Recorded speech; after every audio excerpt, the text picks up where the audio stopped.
एक कड़वा सवाल पूछूं।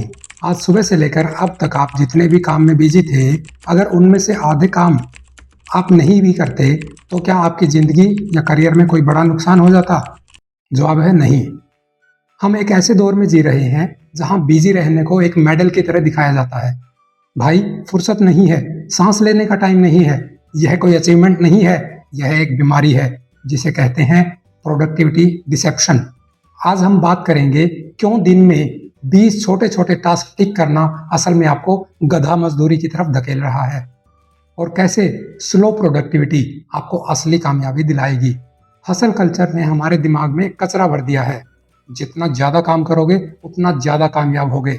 लेकिन सच यह है कि आप एक चूहे की तरह एक ही जगह पागलों की तरह भाग रहे हैं। आप थक रहे हैं, पसीना बह रहा है, पर आप आगे नहीं बढ़ रहे। हम क्या करते हैं?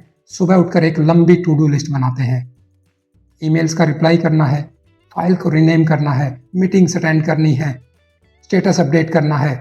शाम को हम इन 20 चीजों को काट देते हैं और सोचते हैं, वाह, आज का दिन बहुत प्रोडक्टिव था। लेकिन खुद से पूछिए, इन 20 कामों में से ऐसा कौन सा काम था जिसने आपके करियर को या आपके बैंक अकाउंट को एक बड़ा जंप दिया हो? शायद एक भी नहीं। आपने सिर्फ अपनी एनर्जी को छोटे छोटे टुकड़ों में बांटकर वेस्ट कर दिया। इसे स्मार्ट वर्क नहीं कहते, इसे सिर्फ खुद को धोखा देना कहते हैं। फेमस ऑथर कैल न्यूपोर्ट ने इसके खिलाफ एक नया कॉन्सेप्ट दिया है, जिसे वो कहते हैं स्लो प्रोडक्टिविटी। इसका मतलब धीरे काम करना नहीं है, बल्कि इसका मतलब है do fewer things but do them with undeniable quality. कम चीजें करो, लेकिन उन्हें इतनी बेमिसाल क्वालिटी के साथ करो कि कोई उन्हें नकार न सके। द डीप ट्रूथ, इतिहास में जितने भी महान लोग हुए हैं, चाहे वो साइंटिस्ट हों, राइटर हों या एंटरप्रेन्योर हों, वो दिन में 50 काम नहीं निपटाते थे। वो किसी एक बड़े, मुश्किल और जरूरी प्रोजेक्ट पर हफ्तों या महीनों तक अपना पूरा फोकस डालते थे। एक तरफ है एक ऐसा इंसान जो दिन में 10 घटिया वीडियो या पोस्ट बनाता है, और दूसरी तरफ है वो इंसान जो महीने में सिर्फ एक ऐसी वीडियो बनाता है जिसे देखकर लोग दंग रह जाते हैं।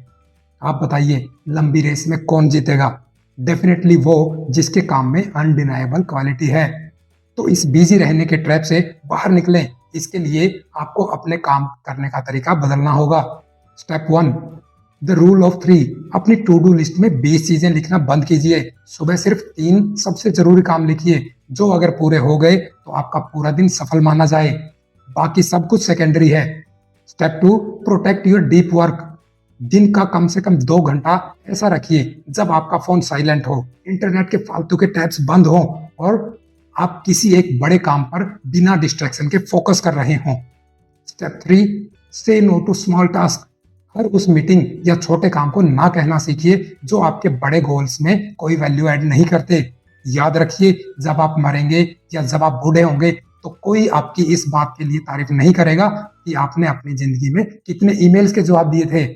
लोग याद रखेंगे कि आपने क्या क्रिएट किया, आपने क्या इम्पैक्ट डाला। So stop being busy and start being great.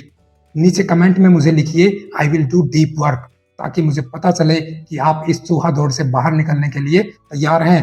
Video को लाइक कीजिए, अपने उन दोस्तों के साथ शेयर कीजिए जो हमेशा बिजी होने का रोना रोते हैं, और चैनल को सब्सक्राइब करना मत भूलना। मिलते हैं अगले वीडियो में, तब तक के लिए काम कम करो लेकिन कमाल का करो।